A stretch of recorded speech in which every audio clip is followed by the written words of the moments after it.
जिस प्रक्रम द्वारा जीव अपनी संख्या में वृद्धि करते हैं उसे जनन कहते हैं।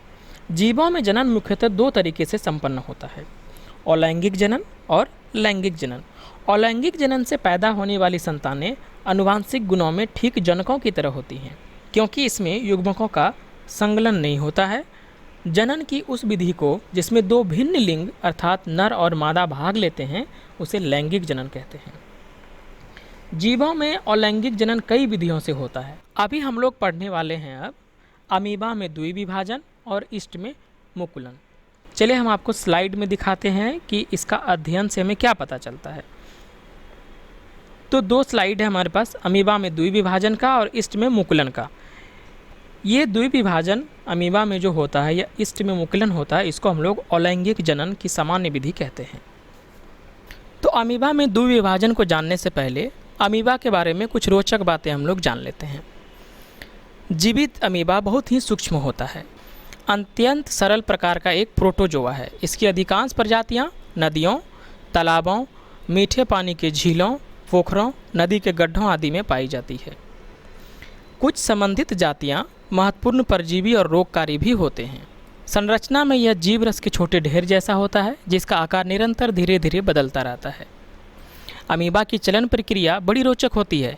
इसके शरीर के कुछ अस्थायी प्रवर्ध निकलते हैं जिनको कूटपाद यानी कि नकली पैर कहते हैं। अब हम लोग पढ़ते हैं अमीबा में प्रजनन। प्रजनन से पहले अमीबा गोलाकार हो जाता है। इसका केंद्रक दो केंद्रकों में बंट जाता है, फिर जीव रस भी बीच से खींचकर बंट जाता है। इस प्रकार एक अमीबा के विभाजन द्वारा दो छोटे छोटे अमीबा बन जाते हैं। संपूर्ण क्रिया 1 घंटे से कम में ही पूर्ण हो जाती है। तो स्टेप बाय स्टेप हम लोग अब पढ़ते हैं कि कैसे अमीबा में द्विविभाजन होता है। तो पहला है, जब अमीबा की कोशिका परिपक्व होती है तो यह एक लंबी कोशिका बन जाती है। कोशिका के साथ साथ केंद्रक की लंबाई भी बढ़ जाती है। धीरे धीरे केंद्रक मध्य से पतला होता है, धीरे धीरे केंद्रक मध्य से पतला होता जाता है एवं असमसूत्री विभाजन द्वारा दो लगभग बराबर संतति केंद्रकों में विभाजित हो जाती है। केंद्रक के विभाजन होने के बाद कोशिका द्रव्य दो लगभग बराबर भागों में बंट जाता है। दो संतति अमीबा की उत्पत्ति होती है तथा दोनों नई कोशिकाओं में एक एक संतति केंद्रक मौजूद होता है।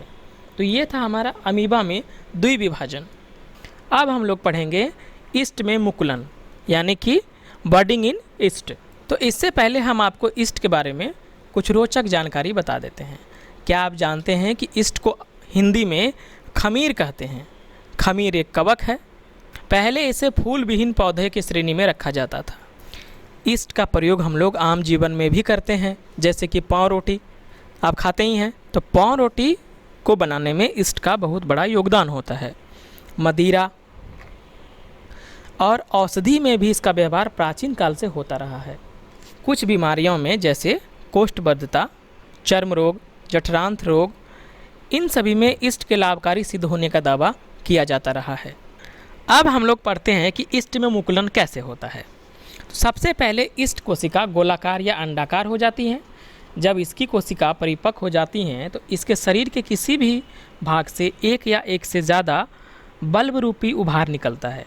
इस उभार को मुकुल या बड कहते हैं। इसके साथ केंद्रक विभाजित होकर दो केंद्रकों का निर्माण करता है। इनमें से एक केंद्रक मुकुल में पहुंच जाता है। केंद्र युक्त मुकुल जनक के शरीर से विलग हो जाता है या धीरे धीरे विकसित होकर पूरा आकार ग्रहण कर लेता है एवं नए जीव का निर्माण करता है। कुछ ईस्ट कोशिकाओं के ऊपर मुकुल की लड़ियां भी दिखाई पड़ती हैं। अमीबा में द्विविभाजन करने के दौरान इसमें जनक कोशिका का अस्तित्व समाप्त हो जाता है और मुकुलन में जनन के शरीर के धरातल से कलिका या प्रवर्ध निकलते हैं, जिसे मुकुल कहते हैं। एक कोशिकीय जीवों जैसे ईस्ट तथा बहुकोशिकीय जीवों जैसे हाइड्रा, स्पंज आदि में जनन मुकुलन द्वारा होता है। इसमें जनक के शरीर का अस्तित्व बना रहता है।